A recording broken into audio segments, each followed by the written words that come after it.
Ladies and gentlemen, it is a great honor to receive this award tonight, named for my dear friend and colleague, Thomas Szasz.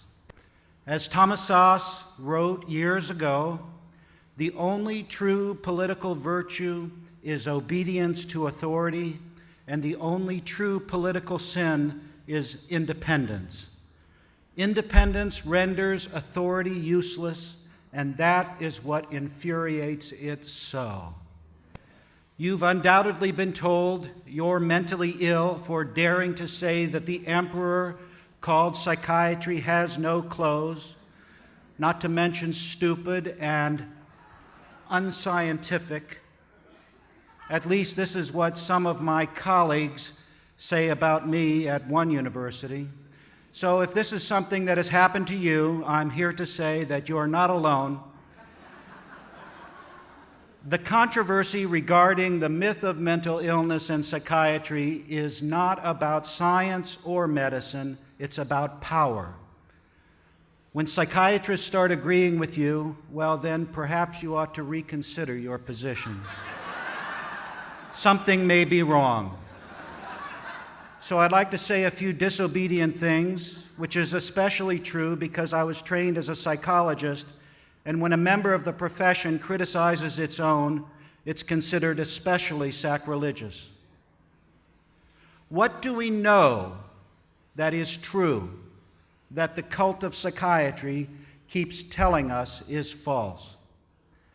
First, the idea that there is a known brain lesion causing mental illness. The truth is, we cannot tell who is mentally ill and who is not by looking at pictures of their brains or analyzing their blood.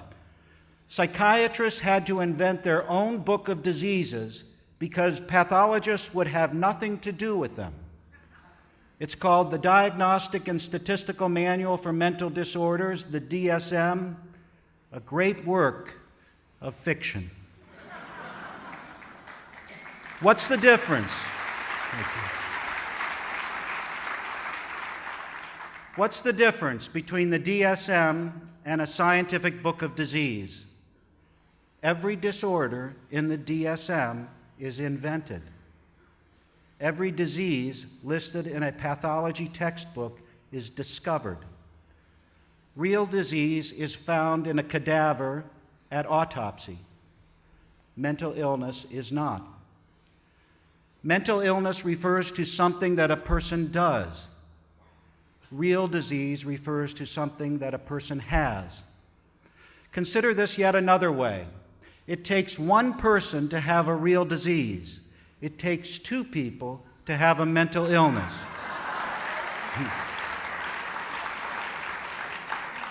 If you're alone on an island, you could develop a real disease like cancer or heart disease, but you cannot develop a mental illness such as hyperactivity or schizophrenia.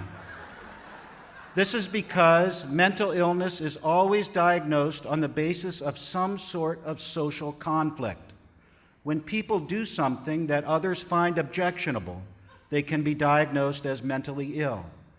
If the person doing the diagnosing is more powerful than the person diagnosed, then there is trouble. In this sense, the diagnosis of mental illness is always a weapon. Not so when it comes to diagnosing real disease. Think of how, when people get angry with one another, they inevitably resort to some kind of diagnosis. They say, "You're crazy. You're mentally ill. You're paranoid." Can you imagine somebody getting angry with someone and saying, "You have diabetes. You have Parkinson's disease"? Social conflict has nothing to do with developing a real disease. You don't develop diabetes because someone doesn't like the way you think, speak, or behave. You have to have someone else present to judge that your behavior is morally good or bad in order to have a mental illness. So diagnosis is a weapon, a tool people use against one another, especially when there is some kind of power conflict present. And what of treatment? Treatment for mental illness is punishment. Look at our criminal justice system. When someone commits a crime and a psychiatrist is in the courtroom, a defendant may go to a mental institution instead of a prison. Can you imagine a judge saying, "I sentence you to treatment for your cancer"? I submit to you that psychiatric treatment is worse than prison.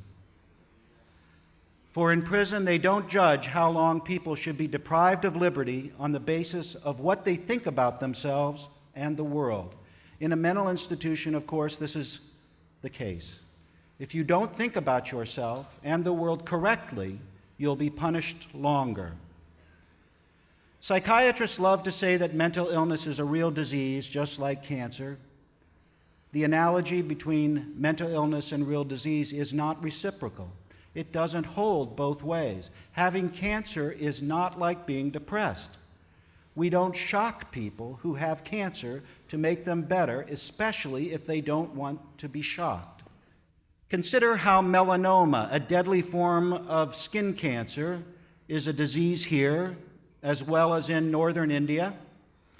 If you have melanoma, does it cease to exist if you move to another country, another culture? Of course not.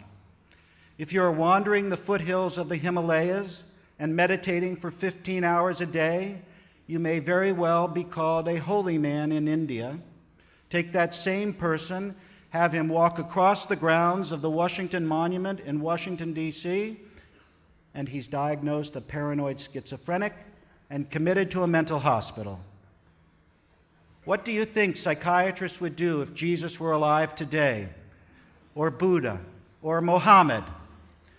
Bada bing, right into a mental hospital, injected with drugs to stop their crazy beliefs and speech.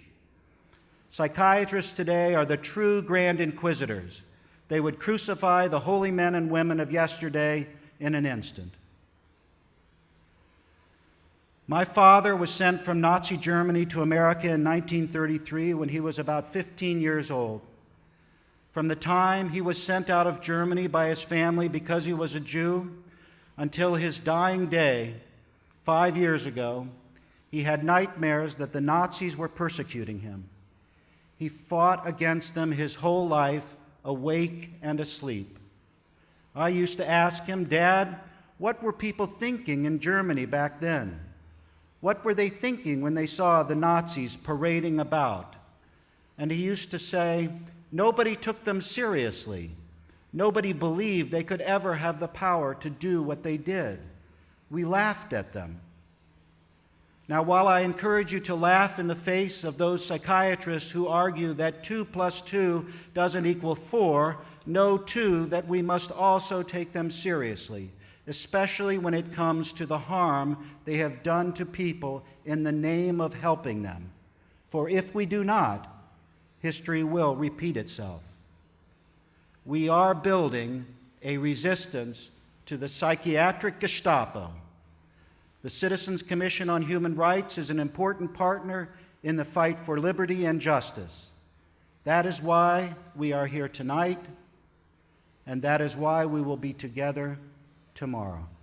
Thank you.